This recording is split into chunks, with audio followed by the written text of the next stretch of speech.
भगत का निश्चल प्रेम। एक प्राचीन कथा के अनुसार श्री ठाकुर जी के मंदिर के महंत, जो कि प्रभु के बहुत प्रिय भगत भी थे, अपने कुछ शिष्यों को साथ लेकर दक्षिण में तीर्थ दर्शन करते हुए एक नगर में पहुंचे। संध्या का समय था। मार्ग में बहुत ही रमणीय उपवन देख महंत जी का मन हुआ यही कुछ देर विश्राम कर भोजन प्रसाद बनाकर हरि नाम संकीर्तन किया जाए। संयोग से वह स्थान एक वेश्या का था। वेश्या वही पास के भवन में रहती थी। महंत जी और उनके शिष्यों को इस बात का पता नहीं था कि जिस जगह वह रुके हैं, विश्राम व भोजन प्रसादी कर रहे हैं, वो स्थान एक वेश्या का है। वेश्या भी दूर से अपने भवन से हरि भक्तों की क्रियाओं का आनंद ले रही थी। द्वार पर बहुत सुंदर सुंदर श्वेत वस्त्र धारण किए हुए अपने साथ अपने ठाकुर जी को भी लाए। आज मानो संतों के प्रभाव मात्र से पाप आसक्त उस वेश्या के हृदय में भी प्रभु का प्रेम प्रस्फुटित हो रहा हो। स्वयं को बड़भागी जान उसने संतों को विघ्न ना हो ये जानकर तथा अपने बारे में कुछ ना बताकर दूर से ही अपने भवन से ठाकुर जी के दर्शनों का आनंद लेती रही। जब सभी संतों का भोजन प्रसाद व संकीर्तन समाप्त हुआ तो अंत में वह वेश्या ने एक थाल में बहुत सारी श्रवण मुद्राएं लेकर महंत जी के समक्ष प्रस्तुत हुई और महंत जी को प्रणाम किया। वह बताया कि ये स्थान मेरा ही है, मैं यहाँ की मालकिन हूँ। महंत जी को बड़ी प्रसन्नता हुई ये जानकर और आभार व्यक्त करते हुए उन्होंने भी कहा कि यह बहुत ही रमणीय स्थान है, हमारे ठाकुर जी को भी बड़ा पसंद है यह स्थान। संकीर्तन में बड़ा ही मन लगा। अब वेश्या ने वो श्रवण से भरा हुआ थाल महंत जी की सेवा में प्रस्तुत किया। सच्चे संतों का स्वभाव होता है, वो भी न जाने किसी भी अयोग्य व्यक्ति का धन या सेवा नहीं लेते हैं और शास्त्र भी अनुमति नहीं देता। अतः महंत जी ने उस वेश्या से कहा, हम भी न जाने ये धन स्वीकार नहीं कर सकते, आपने किस तरह से यह धन अर्जित किया है। वेश्या ने भी द्वार पर आए संतों से झूठ ना कहकर सारी बात सच सच बता दी कि मैं एक वेश्या हूँ, समाज के आसक्त पुरुषों को रिझाती हूँ, उसी से मैंने यह धन अर्जित किया है। इतना कहकर वह महंत जी के चरणों में पूर्ण समर्पण करते हुए फूट फूट कर रोने लगी। वह महंत जी से श्री ठाकुर जी की भक्ति का दान देने का अनुग्रह करने लगी। महंत जी को भी दया आई उसके इस अनुग्रह पर, लेकिन वे बड़े धर्म संकट में पड़ गए। यदि वेश्या का धन स्वीकार किया तो धर्म की हानि होगी और यदि शरण में आए हुए को स्वीकारा नहीं या मार्ग नहीं दिखाया तो भी संत धर्म की हानि। अब महंत जी ने अपने ठाकुर जी का ध्यान किया, उन्हीं को साक्षी कर वेश्या के सामने शर्त रखी और कहा, हम तो ये धन स्वीकार नहीं कर सकते। यदि तुम हृदय से अपने इस बुरे कर्म को छोड़ना ही चाहती हो तो ऐसा करो, इस पाप कर्म से अर्जित की हुई सारी संपत्ति को तुरंत बेचकर जो धन आए उससे हमारे ठाकुर जी के लिए सुंदर सा मुकुट बनवाओ। यदि हमारे प्रभु वह मुकुट स्वीकार कर ले तो समझ लेना उन्होंने तुम्हें माफ करके अपनी कृपा प्रदान की है। वेश्या का मन तो पहले ही निर्मल हो चुका था। महंत जी की आज्ञा सिरोधार्य कर तुरंत ही संपूर्ण संपत्ति बेचकर उसने रंगनाथ जी के लिए 3 लाख रुपए का सुंदर मुकुट बनवाया।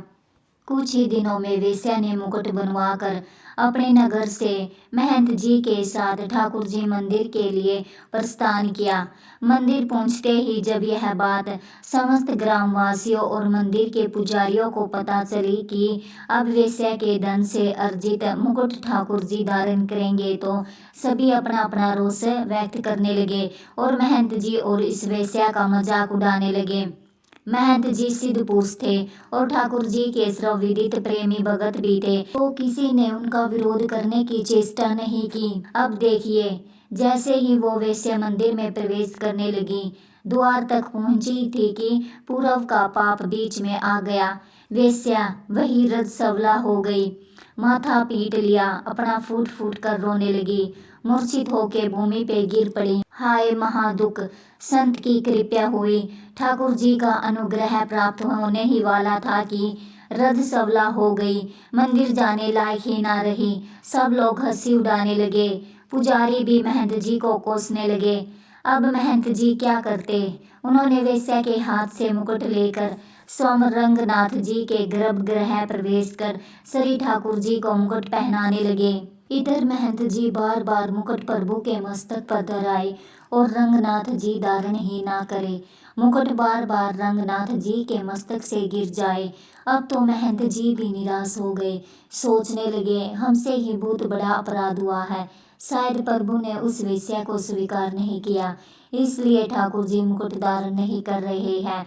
अपने भगत को निराश देखकर ठाकुर जी से रहा नहीं गया, अपने श्री विग्रह से बोल ही पड़े, बाबा आप निराश मत हो, हमने तो उसी दिन उस वेश्या को स्वीकार कर लिया था जिस दिन आपने उसे आश्वासन देकर हमारे लिए मुकुट बनवाने को कहा था। महंत जी ने बोला, प्रभु जब स्वीकार ही कर लिया है तो फिर उस बेचारी का लाया हुआ मुकुट धारण क्यों नहीं कर रहे हैं? ठाकुर जी बोले, मुकुट तो हम उसी वेश्या के हाथ से धारण करेंगे, इतने प्रेम से लाई है तो पहनेंगे भी उसी के हाथ से। उसे तो आप बाहर ही छोड़कर आ गए और खुद मुकुट पहना रहे हैं हमें। महंत जी ने कहा, प्रभु जी वो रथ सवला है, वो मंदिर में प्रवेश नहीं कर सकती। अब तो ठाकुर जी जिद करने लगे, इसी समय लाओ, हम तो उसी के हाथ से पहनेंगे मुकुट। मंदिर के समस्त पुजारियों ने प्रभु की ये आज्ञा सुन दांतों तले उंगलियां दबा ली, सब विसम्मित हो गए। संपूर्ण मंदिर में आहाकार मच गया। जिसने सुना वो अचंभित हो गया। ठाकुर जी की आज्ञा को सिरोधार्य कर सैकड़ों लोगों के उपस्थित में उस वेश्या को सम्मान पूर्वक मंदिर में प्रवेश करवाया गया। अपने हाथों से वेश्या ठाकुर जी को मुकुट धारण कराने लगी। नैनों से अविरल अश्रु की धाराएं बह रही थी। कितनी अद्भुत दशा हुई होगी, जरा सोचिए। ठाकुर जी भगत की इसी दशा का तो आनंद ले रहे थे। ठाकुर जी का श्री विग्रह बहुत बड़ा होने के कारण ऊपर चढ़कर मुकुट पहनाना पड़ता है। भगत के अश्रु से प्रभु के संपूर्ण मुखारविंद का मानो अभिषेक हो गया। वेश्या के मुख से शब्द नहीं निकल रहे, नयन अविरल अश्रु बहा रहे हैं। अवर्णनीय दशा है।